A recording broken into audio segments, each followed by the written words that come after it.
Hello everyone, Radhe Radhe. कैसे हैं आप लोग? आई होप आप लोग बहुत अच्छे होंगे और अपने एनुअल एग्जाम की तैयारी भी बहुत अच्छे से कर रहे होंगे। तो अगेन आप लोग का चैनल पे बहुत ज़्यादा स्वागत है। अगर आप लोग पहली बार चैनल पे आए हैं तो प्लीज़ सब्सक्राइब जरूर करिएगा, वीडियो को शेयर करिएगा अपने फ्रेंड्स फैमिली ग्रुप में, ताकि उनके लिए भी ये वीडियो हेल्पफुल हो सके। और आज की इस वीडियो में मैं आपको बताऊंगी जो आपकी ब्लॉक लेवल की भर्ती आई थी ग्रामीण आजीविका मिशन से, उसमें आपके जो पद हैं वो इंक्रीज़ हो गए हैं और दोबारा से आवेदन उसमें स्टार्ट हो गया है। लास्ट डेट उसकी बढ़ा दी गई है। ठीक है, तो कैसे आपको दोबारा आवेदन करना है, क्या कुछ प्रोसेस है, कितने पोस्ट आपके बढ़े हुए हैं, सब कुछ डीप में चर्चा करेंगे। तो पूरी वीडियो आप लोग देखिएगा, स्किप नहीं करिएगा। किसी भी ज़िले से हैं, यूपी के पूरे 75 ज़िलों में से किसी भी ज़िले से आप हैं तो सभी ज़िलों के लोग ये वीडियो देख सकते हैं। ठीक है, चलिए स्टार्ट करते हैं। वन बाय वन सारे पेजेस पे चलेंगे, स्टेप बाय स्टेप सारी चीज़ें देखेंगे। तो यहाँ पे मैं आपको एक मिनट, यहाँ आपको सेवा योजन पोर्टल गूगल पे सर्च करके रोजगार संगम पर क्लिक करना है। क्लिक करने ही आपके सामने इस तरह से इंटरफेस ओपन हो जाएगा, जहाँ पे आपको आउटसोर्सिंग प्राइवेट जॉब्स पर क्लिक कर देना है। क्लिक करने के बाद आपके फ़ोन में कैप्चा आएगा। आप जितनी बार भी किसी भी पद को देखने चाहेंगे उतनी बार आपको कैप्चा डालना होगा अलग अलग।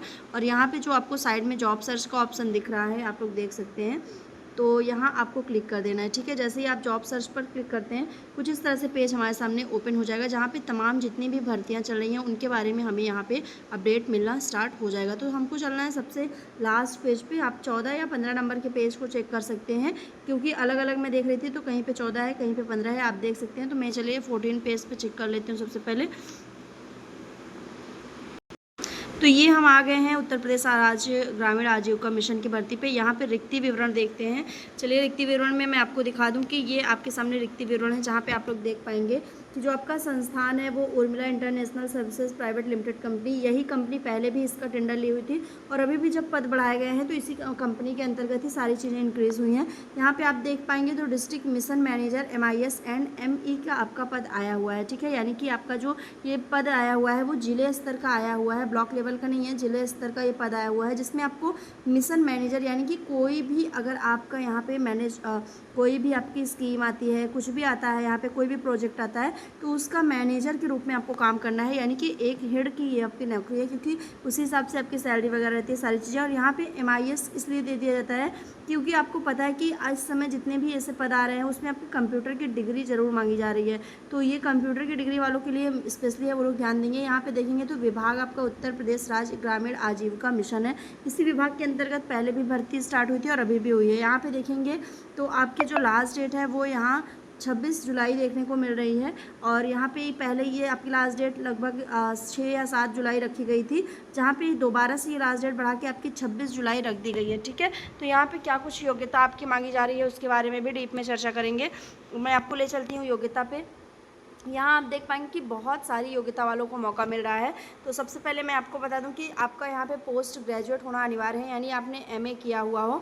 अगर आपने MA किया है तो आप यहाँ पे आवेदन कर सकते हैं। अब पोस्ट ग्रेजुएशन में भी देखिए कौन कौन से लोग, जैसे कि आर्ट्स वाले MA, कंप्यूटर वाले, MBA वाले, साइंस वाले, इंजीनियरिंग वाले, मैनेजमेंट साइंस, सभी लोग यहाँ पे आवेदन कर सकते हैं। इस तरह से आप देखेंगे तो साइड में लिखा भी हुआ है कि MA आपका होना चाहिए, या फिर MSc हो, MBA हो, MCA हो, MTech, MBA, MSc, या फिर आपका MSc IT में। तो इस तरह से अगर आपके पास योग्यता है, आपने इन पदों इस तरह की योग्यता आप रखते हैं तो आप यहाँ पे आवेदन कर सकते हैं। बाकी सब्जेक्ट्स भी दिए गए हैं कि किन किन सब्जेक्ट्स वालों को यहाँ पे मौका दिया जाएगा। तो यहाँ पे इकोनॉमिक्स का है आपका सब्जेक्ट, स्टैटिस्टिक्स है आपका, यहाँ पे कंप्यूटर साइंस है, ऑपरेशन मैनेजमेंट का है। IT वालों के लिए तो बहुत बड़ी अपॉर्चुनिटी रहती है इस तरह के पद में। ठीक है, इसके बाद आप देखेंगे तो कंप्यूटर के लिए भी है, यहाँ पे इंजीनियर टेक्नोलॉजी के लिए भी है, इंफॉर्मेशन टेक्नोलॉजी का है। ठीक है, आल यहाँ पे इंफॉर्मेशन टेक्नोलॉजी जितने भी ऑल सब्जेक्ट आते हैं उसमें, डाटा साइंस कंप्यूटर का है, ऑल सब्जेक्ट यहाँ पे। और उसके अलावा भी यहाँ पे आपके तमाम तरह के सब्जेक्ट दिए गए हैं। ठीक है, तो अगर इन सब्जेक्ट्स में आपने पोस्ट ग्रेजुएशन किया है, PG आपने किया हुआ है इन सब्जेक्ट्स में, तो आप यहाँ पे आवेदन कर सकते हैं। ठीक है, इसके अलावा आप देखेंगे तो कुछ एक विशेष वर्ग हैं जिनको भी यहाँ पे जो कैंडिडेट हैं वो यहाँ आवेदन कर सकते हैं। जैसे कि ग्रेजुएट कैंडिडेट अगर हैं तो उनके पास डिप्लोमा होना चाहिए कंप्यूटर का। ठीक है, अगर उनके पास डिप्लोमा है है तो वो लोग यहाँ पे इंजीनियरिंग किए हैं या कंप्यूटर डिप्लोमा है आईटी सेक्टर में, तो वो यहाँ आवेदन कर सकते हैं। बीटेक और बीए वालों के लिए स्पेशली यहाँ पे है। इसके अलावा अगर आपने पीजीडीएम किया है इन एमआईएस या आपने पीजीडीएम इन डाटा एनालिटिक्स, तो आप यहाँ पे आवेदन कर सकते हैं। यहाँ कंप्यूटर साइंस वालों के लिए, आईटी वालों के लिए या फिर डेटा जो कलेक्ट करते हैं उनके लिए यहाँ पे बहुत बड़ी अपॉर्चुनिटी आई है, उनके लिए बहुत बड़े यहाँ पे मौके आए हैं। ठीक है, तो आई होप आपको क्लियर हो गया होगा, क्योंकि मेन डाउट आपका जो रहता है वो योग्यता नहीं क्लियर होती है, एलिजिबिलिटी नहीं क्लियर होती कि किन कैंडिडेट को यहाँ पे मौका दिया जाएगा, क्या कंडीशन रखी जाएगी। तो अभी स्पष्ट रूप से अगर मैं थोड़ा सा क्लोज करके आपको दिखा दूँ,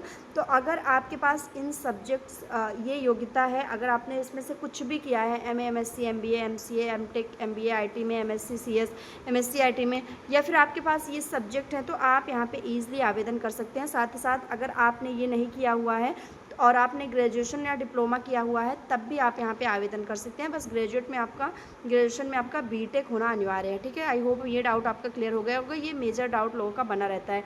यहाँ पे आप देखेंगे तो आपका जो काम रहेगा एज़ पर डिपार्टमेंट रिक्वायर्ड, यानी जैसा डिपार्टमेंट की रिक्वायरमेंट रहेगी उसी हिसाब से आपको काम करना होगा। स्पेशली मैं आपको यहाँ पे सीधे शब्दों में कार्य प्रणाली बता दूँ, इसको लेके भी कैंडिडेट में कन्फ्यूजन रहती है। तो यहाँ पे आपको स्पेशली जितने भी प्रोजेक्ट आपके आते हुए हैं, जो भी आपके गवर्नमेंट के प्रोजेक्ट आते हैं, उसको कैसे अप्लाई करना है, कैसे वो लोगों के अंदर जो है वो यहाँ पे